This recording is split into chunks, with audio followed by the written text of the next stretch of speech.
Hey, Stephen, how you doing? Good. I'm doing great. Awesome. Good to see you again. Where do you find yourself today? I'm just outside of MIT at the Ab Initio software headquarters. Very cool. That's awesome. And that's your company, isn't it? Yeah, I mean, it's the company where I'm chief technology officer. So That's it's super not cool. my company. There's, Right. But you're a part of there's it. a Okay. management team that, yeah, I'm part of it. That's super cool. I guess to kick things off, and there's a lot I want to ask you about, but to kick things off, for people who don't know who you are, do you want to give a quick intro? So I'm certified data geek. I started out doing computational physics at Lawrence Livermore National Laboratory, very large scale data, finite element analysis and weather prediction and things like that, hydrodynamic simulations.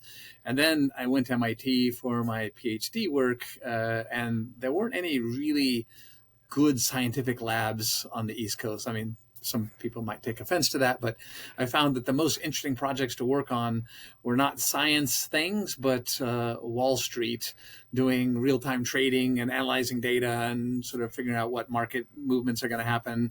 And so I was building real time trading systems for a long time. And then from there, I sort of evolved into more, commercial data warehousing across, a large range of different industries. So that's kind of me. And, I've done IPOs on New York Stock Exchange, NASDAQ, and Hong Kong Stock Exchange. So Oh, kind of serial startup guy, been acquired by IBM and Health Edge and some others. So yeah, a lot of work on the data space, always focused on sort of innovation and large scale data. And Ab Initio software is actually a spinoff of MIT. This is why we're located next to MIT. And the founders and myself all work together at a company that you might not have heard of, but you've seen their computer before. It's called Thinking Machines Corporation. And most people wouldn't remember the name because it's a machine that was developed in the late 1980s based on the PhD thesis of Danny Hillis, who was at the Computer Science and AI Lab at the same time as I was.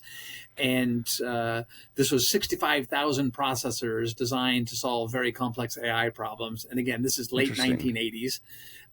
And so that machine, called a connection machine, you've actually seen if you've ever watched Jurassic Park. Because in that movie, there's this scene where there's all this computer with a big, red blinking lights and so on. People think that was a stage prop, but it was actually a real computer, and that was a connection machine. No And way. I worked on that with many of the founders here at Ab Initio. Wow.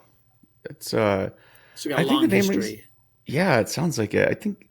Well, and in reading through your bio, you're also part of, in at least in the data warehousing space, a company that was probably pretty instrumental, Teradata as well, right? Or Yeah, I was those CTO for Teradata, helped Teradata IPO on New York Stock Exchange back in thing. 2007. Teradata was actually a Caltech spinoff. So, Interesting. Caltech and MIT are kind of the East Coast, West Coast, engineering schools Yeah. of choice generally. And so the culture's in some way very similar. In fact, there are a lot of Caltech people also at Ab Initio. And so, yeah. That's cool. Cool. And I guess so back. Let me trace back though. So you were at MIT during what years for So your I was schooling? I was on the long term plan. So from Okay. 1983 to 1993, uh, Okay. and that did not include undergrad. I did my undergrad at UC Berkeley, so that's all Oh grad wow. work. But also it included an MBA and a Wow. joint program between Harvard Business School and MIT, as well as the master's, PhD, engineer's degree, blah blah, at MIT. Dang. So Like, even in the space for a long time, I would say you're pretty instrumental in it as well. I definitely earned the street cred for being a data geek, as you say. Like, what stands out to you? Some of the macro trends that were significant as you've been in your career. well, certainly there's, the early days of, decision support systems and enterprise information systems, or DSS and EIS and so on.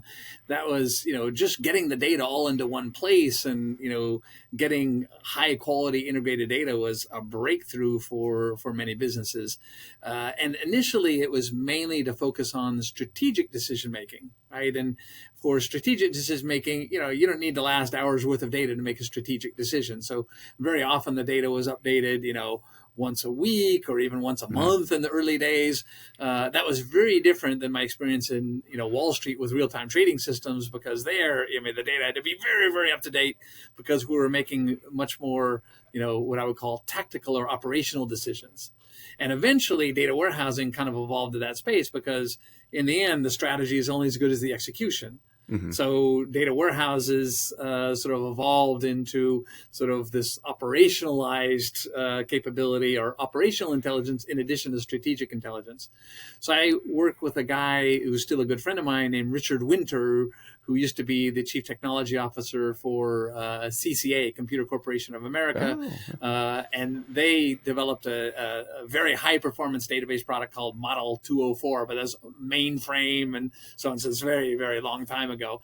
Anyway, so he went off as an independent, and he and I worked together, and we coined this term active data warehousing, because our view was that most of the data warehouses being built, kind of at the turn of the century, were more passive. They were more focused on strategic decision making, but they didn't know how to operationalize. And so we sort of created this term active data warehousing. And then as I joined Teradata adopted that term, and we invested in that space. And the idea was to use the same set of data, so you have consistent decision making for strategic decisions as well as operational or tactical decisions. So that was a big shift, right? So the first shift that you asked about, that was the integration of the data all in one place, focusing on data quality and so on. Second shift was evolving from strategic decisioning to tactical decisioning. And then once you start doing that, then you want to think about, okay, let's predict what's going to happen before it's going to happen. Then machine learning started making its way in. Back in the day, we called it data mining, right?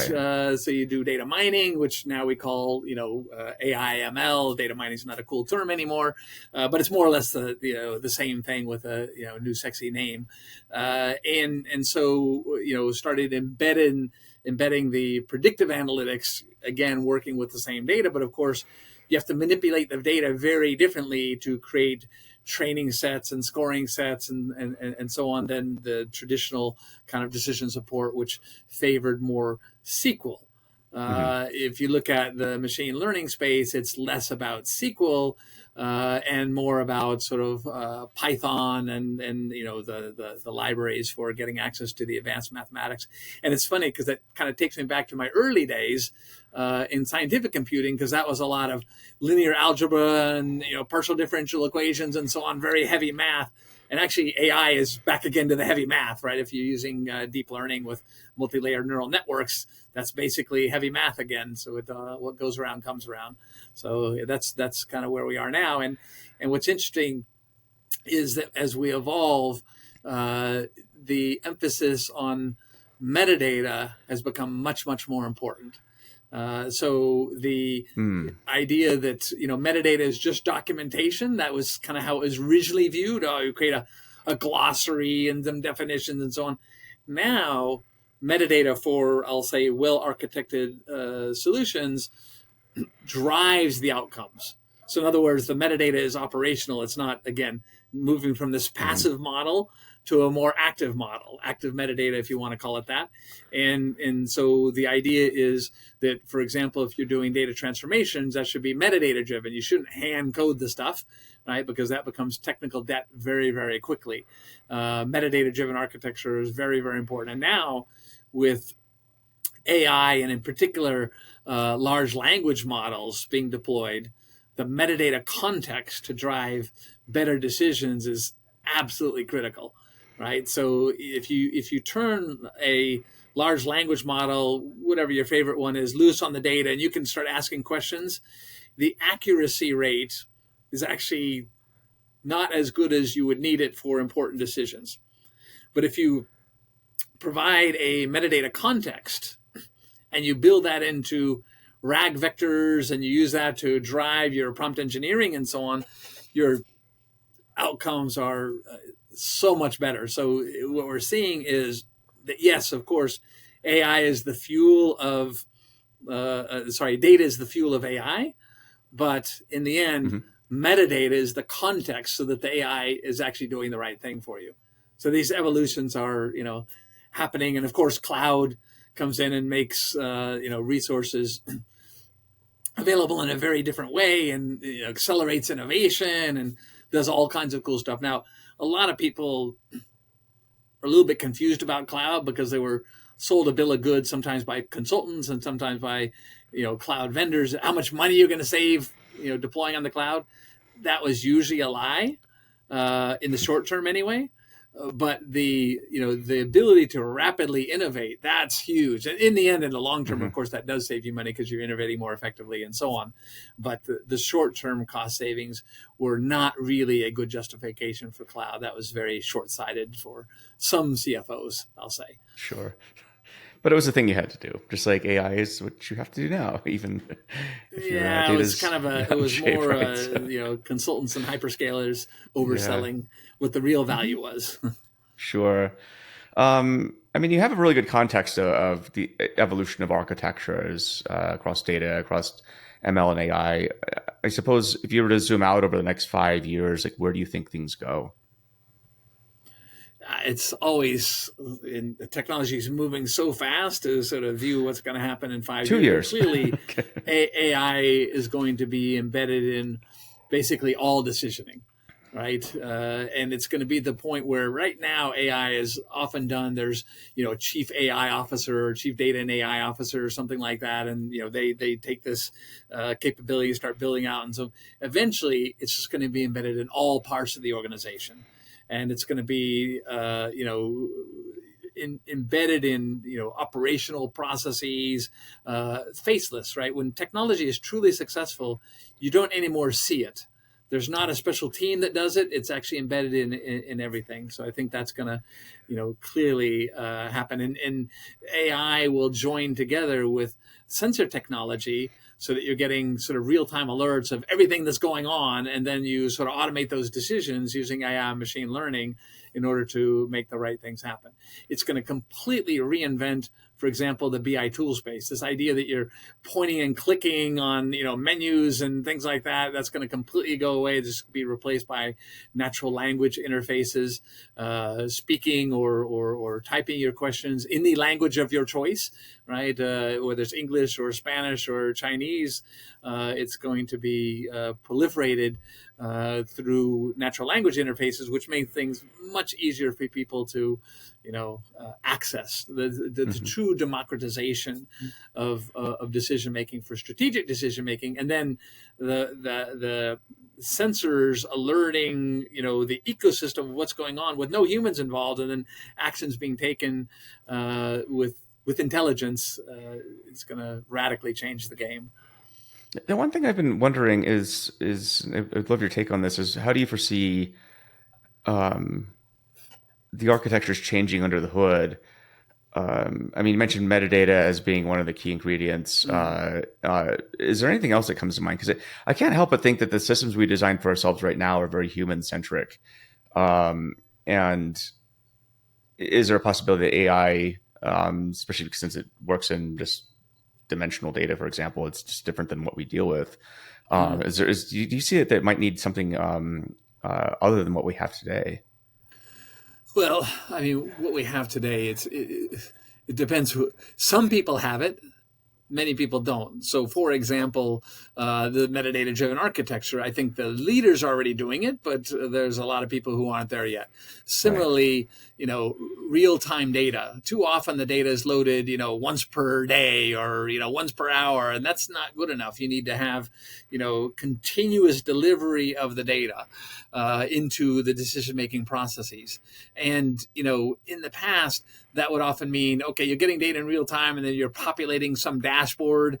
And I'm a little bit cynical about dashboards because my experience is they make good boardroom demos, but nobody actually wants the job of looking at a dashboard going up and down. Why would you have a human do that? Right. We should have, agents monitoring the data and looking for outliers and looking for opportunities for action. There should be no human involved in that. right? Of course, human will be involved in, evaluating, is it working, not working, tweaking the strategies and so on. But, having someone whose job it is to stare at a dashboard and, make a decision, that makes no sense at all. The data will come in real time, and you'll be making decisions through decisioning engines, which are AI ML powered underneath the hood, and continuously learning, right? Not models that you build once a month and then and then tweak as you go along, but continuous learning will be the rule. And again, this is already possible today, so we're not talking about science fiction. Right. It's just that most people aren't actually doing it yet. Yeah. Kind of switching gears. So this is actually the first time we've talked about data, you and me, in tech. I think when Really? yeah, it's kind of funny because I met you in Iceland actually a few months ago at the Global Data Summit. And we were both sitting in back. You're sitting next to me, and I had no idea who you were. I knew you were giving the keynote, knew a bit about your history, but then we started talking about DJing and travel, which I think is actually what I originally wanted to talk to you about. I thought that was really fascinating. So I think according to you, you've never been in the same place for more than 5 consecutive days, with a couple caveats. So I have 3 passions in life. One passion is travel, because I think to really experience the world, my view is you should have less stuff and do more travel, right? Because I see people, they get anchored to home. They always come back to the same place every weekend. I can't do that, right? I seek novelty, and I want to go learn new things. You learn new things by getting to new places and meeting new people and experiencing different cultures and so on. So the last, if you exclude COVID, because that threw a wrench in a lot of things, but since I left MIT in 1993. I've been in the same place for more than 5 consecutive days, exactly twice. So in 32 years, excluding COVID, only twice was I in the same city for more than 5 consecutive days. Once was because I was in New York City on 9/11 and I couldn't get out. In fact, I was 2 blocks away during that thing. So that was a pretty, memorable experience, let's say. Not necessarily a good one, but the second time was by choice, and that's at a city that exists only for 1 week a year. That happens every year. In fact, I'm getting ready to go there next week, and that's Burning Man. This is the most creative place on earth for 1 week. And so I go to Burning Man, and that's the other city that that can keep my attention. There's enough novelty and enough opportunity for learning and so on, that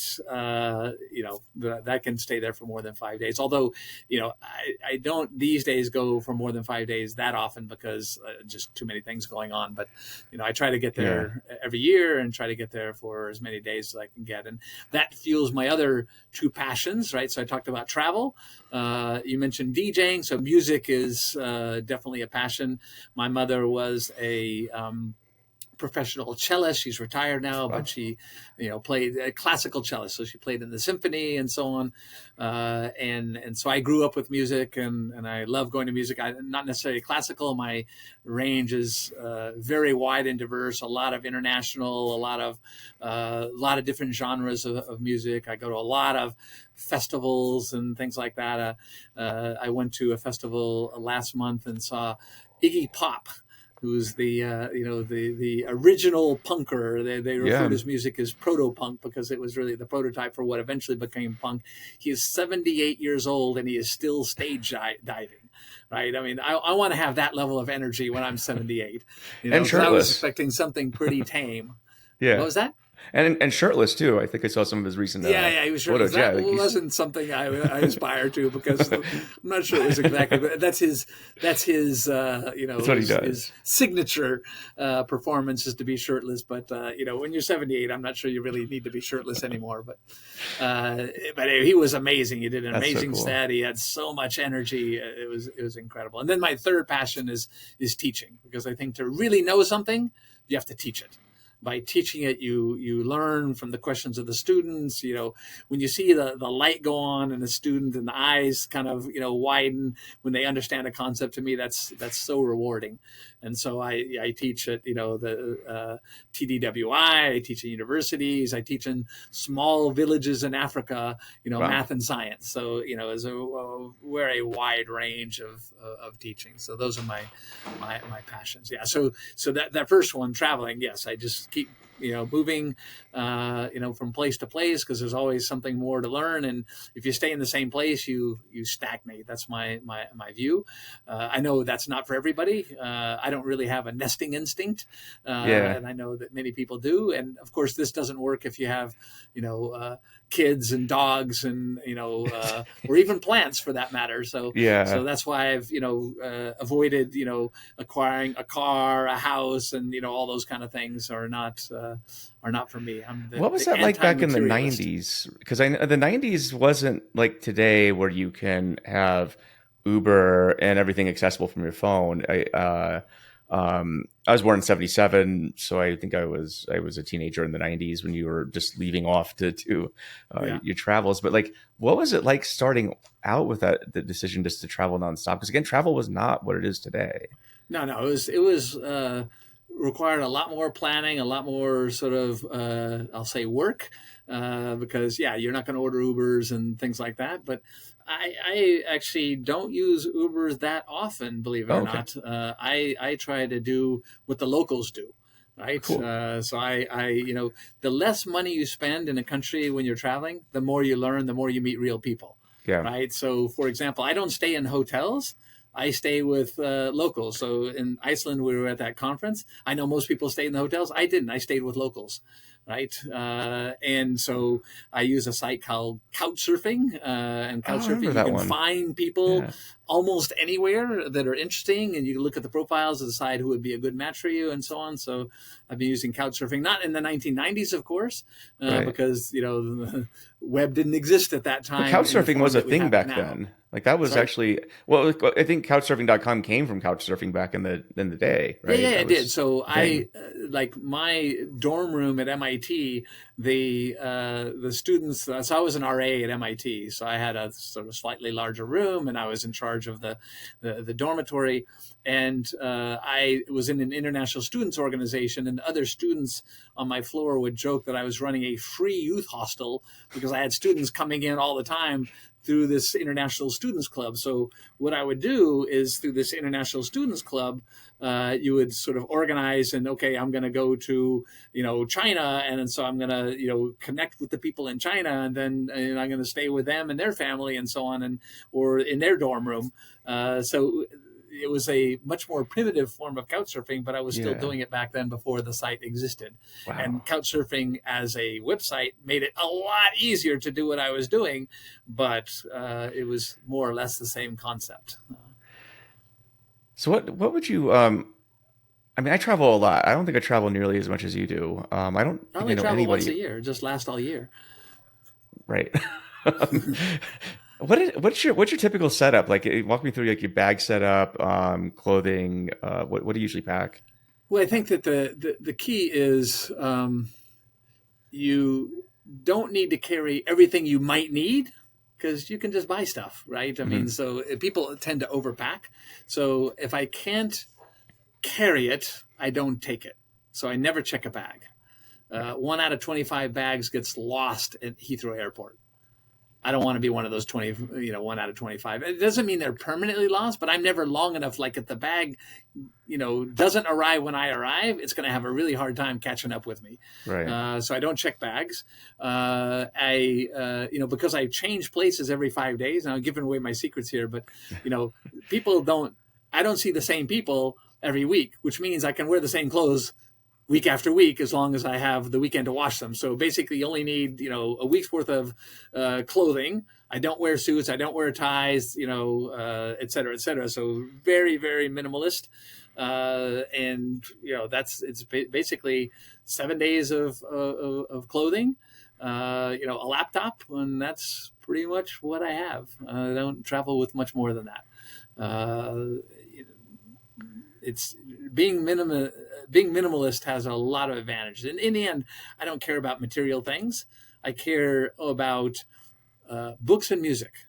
And Right. those can both be digital. Now, I must admit that I still prefer a physical book because I want to read in places where I don't usually necessarily want to get out my laptop or and I Right. don't want to carry a tablet. So I I do sometimes carry physical books, but all my music is online because I am a music fanatic. I've got over 100,000 songs on my laptop.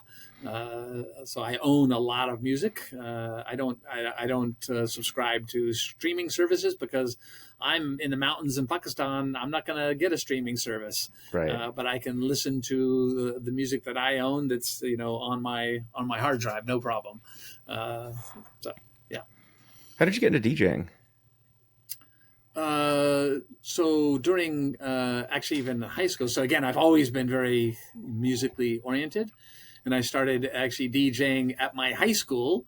At the high school radio station. Then I graduated to kind of college radio stations when I went to university, and then I did some commercial radio, and then then you actually get sucked into doing club DJing as well because if you're a DJ on the radio, then you're kind of go-to for the clubs to get you to do that kind of thing. So I did a lot of DJing in the San Francisco Bay Area, and a lot of DJing in Boston. Once I started traveling, I couldn't DJ anymore because I was always having to find substitutes and so on instead of trying to run back to Boston Right. to do my slots.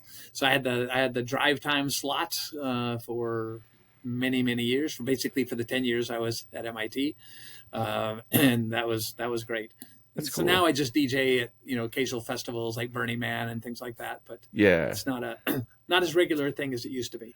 So back in high school, like what year was that? Just so I can kind of figure out what music you were Now probably you're really playing. dating me. 1976, Wow. So what were the tracks that before you you would were play born. at parties back then? So then, I was, it would be the default would be disco, but I hated that. That was my brother. He was the disco guy. I was more the, Led Zeppelin, Aerosmith, Genesis, that kind of thing. So it was kind of, what you would call classic rock these days. It's like And very so, classic rock right now. Yeah. and then when I by 1978, then I was very much into the punk scene. So I was at the Sex Pistols' last ever concert in San Francisco Oh, that one. before all the suicides and killings and all that stuff. And Wow. thank my uncle for that. And so I was very into punk. I was stage diving. I was seeing the Dead Kennedys and Black Flag and all these kind of punky But things. when they That's were like not what I would new, play at parties. Sorry? yeah. Well, that's when these bands were new too. Yeah, Yeah. absolutely. They were brand new. Yeah, That's so I was wow. so I was playing those on my on my show. Not at parties. Punk wasn't something you did at parties in high school, but Right. I was certainly listening to that. And then once I got to college, then on college radio you could definitely play all of that stuff. So Yeah. I think I have actually some Dead Kennedys uh um colored vinyl, like rare edition from Alternative Tentacles back in the day. yeah, Alternative Yeah, Tentacles is Plastic always, Surgery Disasters and a few other albums like somewhere in my pile of records. Yeah. yeah. Yeah. But you were Fresh there Fruit at the for beginning, and Rotting Vegetables is the my favorite I though. got that one too. That's like such a good album. It's such a good album. Do But you that have was it with the original, like on the original pressing of that album? It had a picture on the back of this like old time band from the 1940s or something, and then that band actually, I don't know, Jello Biafra, he's kind of the leader of the Dead Kennedys. He probably picked that up somewhere and put it there without, and he didn't get permission. And then that band got very offended because it was punk rock music, and then they were this old time band there, and they sued him, and then they had to take it off. So the second and later printings of Fresh Fruit for Rotting Vegetables actually had a blank there, this space left blank because they were in a lawsuit over that picture. funny. So I'll have to see which one I have. I have that album. That Sex Pistols tour that you're on, that was like the legendary one where they got into like bar fights in Texas and stuff too, if I all recall. Or was kinds that, of stuff like that. yeah, just I mean, they crazy did it on shit. purpose. It was part of Yeah. their marketing of their So Sid Vicious in particular was, way off the handle. So Wow, that must have been a time. I mean, fast forward to today, like I took my kid to go see Devo actually. They played yeah, here in Salt Lake a few months ago, and those guys are yeah in their mid 70s as well, and I hmm think put on the most energetic set of anybody at the festival by a long shot. Everyone thought Devo put on the best show, which I yeah, completely agree with. It's they're just definitely a good show band. I yeah, wouldn't call that punk though. I would call that more kind of new wave. yeah, But yeah, so that's Los Angeles new wave. yeah. Did you ever play new wave or mainly Oh like yeah, yeah, punk yeah, or okay? yeah, yeah, yeah. Yeah, Oingo Boingo was one of my favorite new wave bands back in yeah. the early '80s. Do you know Oingo Boingo? Have you heard of Oh them? yeah, yeah. I mean, they were a lot of their They're tracks were famous in the because they movies I did grew up watching, Weird right? So, Science soundtrack. yeah, You Weird know, Science, yeah, Dead Man's Party, yeah, yeah, yeah, yeah, yeah, all that kind of stuff. But yeah, but then I guess with music, so you played clubs as well. I think we were talking about like New York City as well because you referenced like Tunnel and all these clubs that I was just yeah, too young to yeah. have gone to. Yeah, Yeah, you were, yeah, probably. We're not old enough to go to those places, but yeah, the CBGBs and Tunnel and what's the one there was the one that was a church that got converted. I forget is the it name of it, but Limelight? that was like, was it Was it Limelight or a different one? Limelight? Yeah, yeah, yeah, Yeah, Limelight. That was a good one. Yeah, I like that one. So yeah, and then in sick. Boston, the Rat and Ah, Spit and the Middle East, TT the Bears, Johnny D's, lots of places. Most of those places are all gone now. Like the Rat yeah. was my go-to place. That's the first time I saw the Butthole Surfers. The first time I saw the Wow. Police it was in the Rat, and now it's been converted into some Sure. retail chain shop. So Actually, I've wanted to ask you this. Like you've traveled the world, and I think you've got a good perspective on sort of like I think the '90s and the 2000s, right before I think everything sort of became like this. My view when I travel is it feels like the world has become sort of, and especially in the big cities. You mentioned malls, or retail space, whatever. Everything's been sort of converted. It feels like the world is sort of like one part. It seems like it's very same in a lot of ways now. Like back in the it day, is it was. happening. So What you have you see kind seen? of globalization of brands and culture and stuff like that. And Yeah. so most of the travel I do, I try to reach out to still developing countries where that hasn't happened yet. But I definitely observe the same thing you do.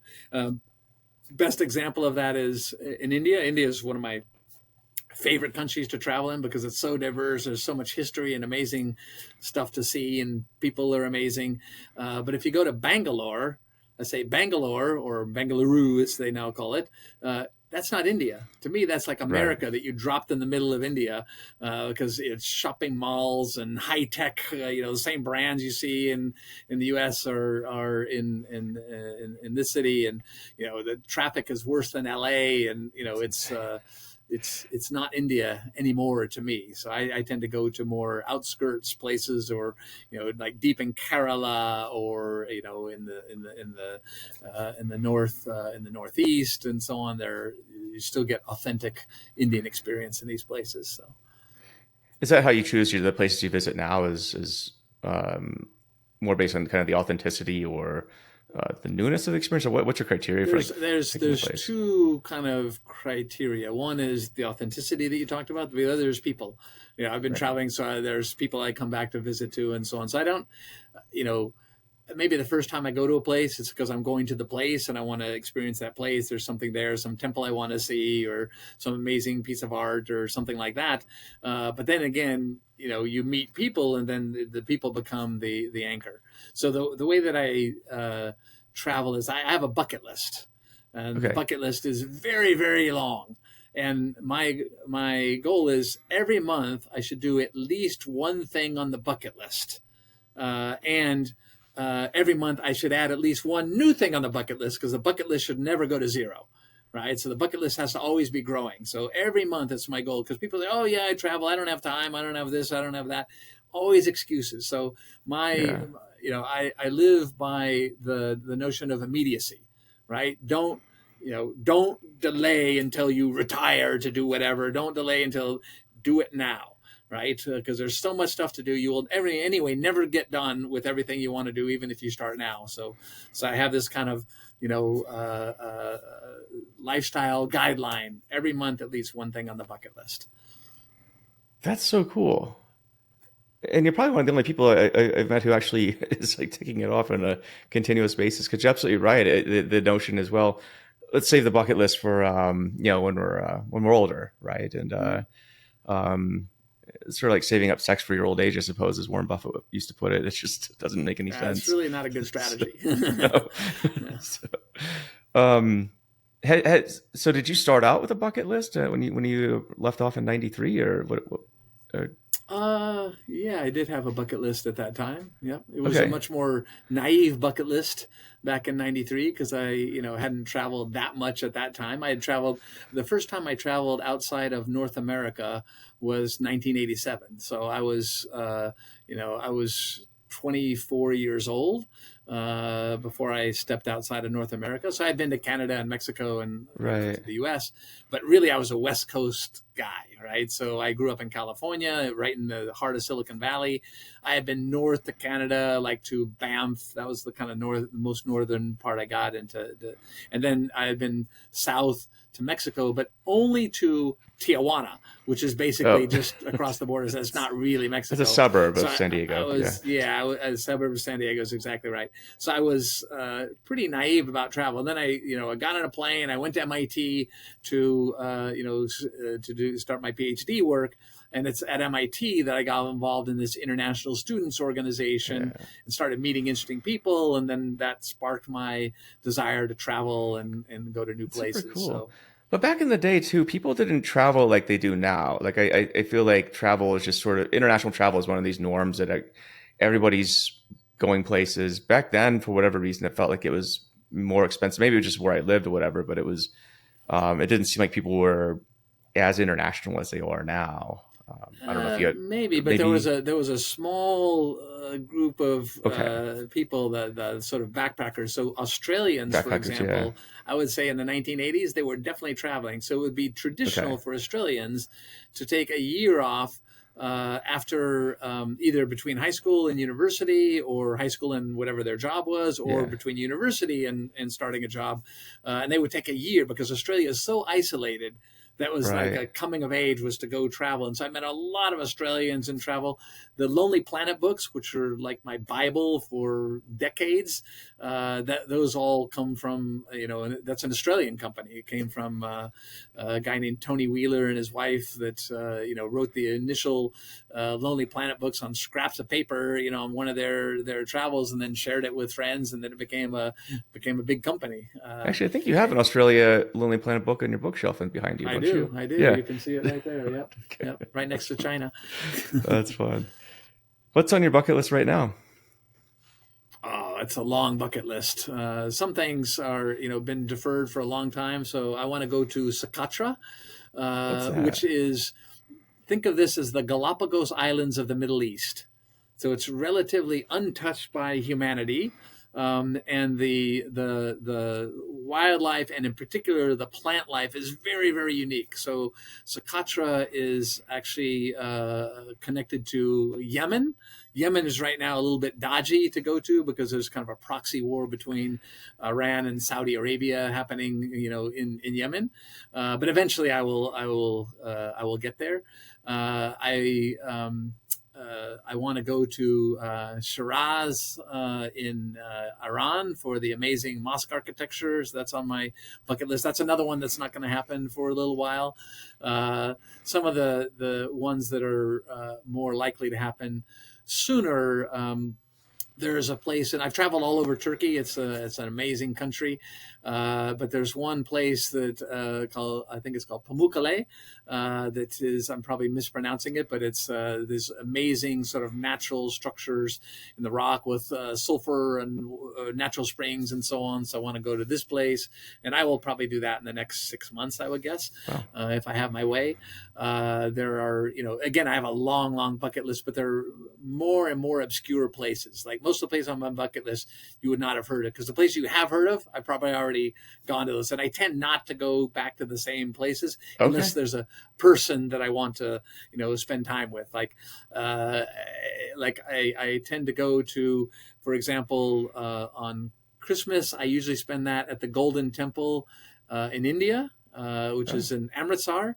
And I stay with a family that's become like extended family for me. And that's, so there are some traditions in there, going always every year to Burning Man. Always every year there's a music festival in Slovakia called Pohda. It's a relatively small music festival by U.S. standards, but I like that. I like to be right up against the stage. I don't like these music festivals where you're 200 meters away from the stage. What's the right. point? You might as well just watch it on YouTube and listen to the music on your off your hard drive.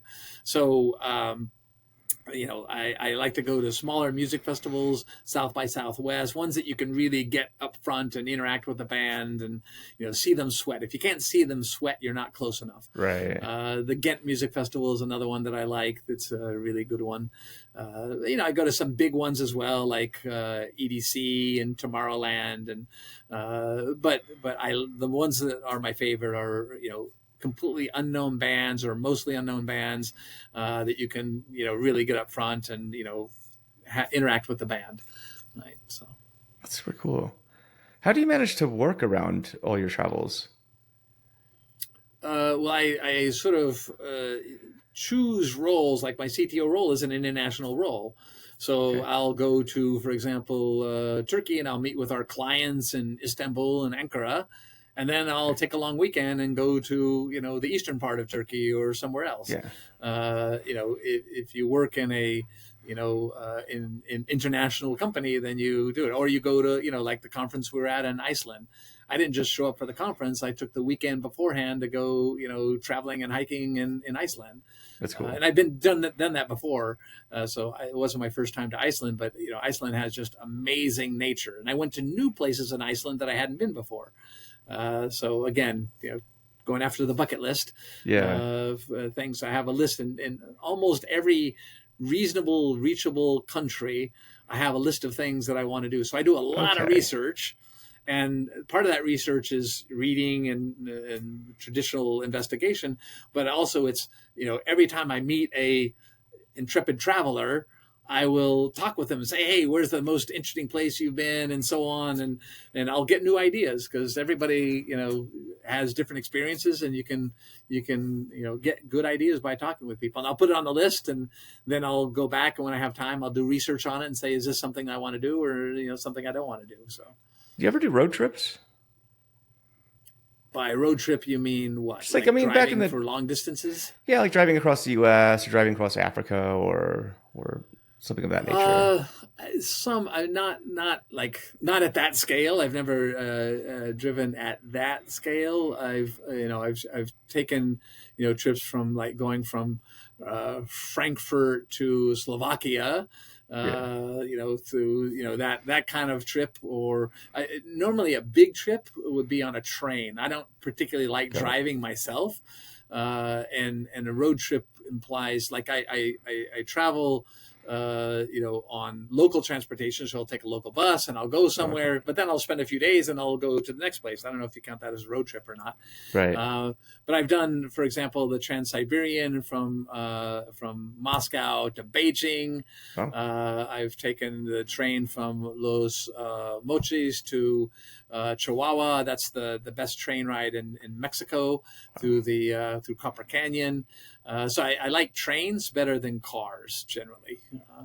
yeah, that makes sense. A little bit pressed for time here. Kind of closing out and looping back. And drawing from your joy of teaching, what advice do you have for people who are, you know, maybe still in high school, maybe getting started in their careers?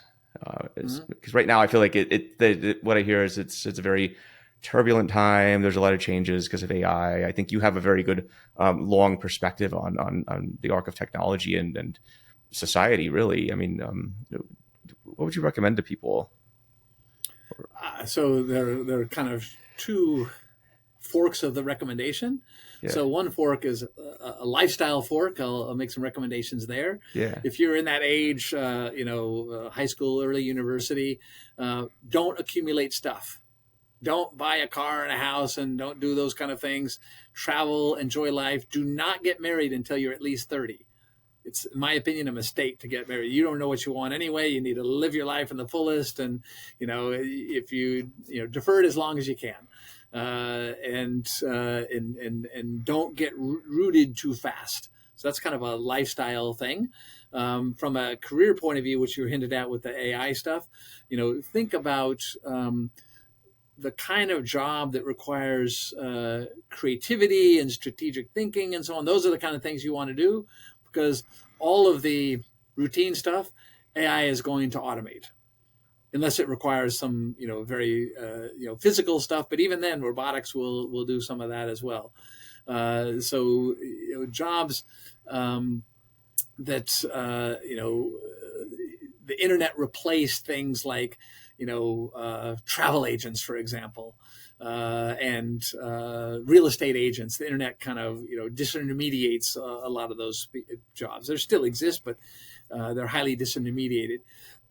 AI is going to disintermediate, the next level up, like customer service agents and financial advisors and so on. Your financial advisor of the future is going to be an AI agent. But for example, doctors are not going away, right? AI will help them be better. AI will help people do things that they couldn't do on their own. So my advice, getting to your question, is invest in AI and understanding how to use AI to sort of amplify your skills, right? You have to have skills to start with, because AI is a skill set multiplier. But if you multiply by 0 because you haven't invested in yourself, then it's still 0. Right. So it's not going to save you. So sort of figure out what you're interested in, and then figure out how AI is going to make you better in that. That's the way to use AI effectively. Awesome. Well, thanks. I'm going to selfishly share that with my kids. So part of the reason I asked you.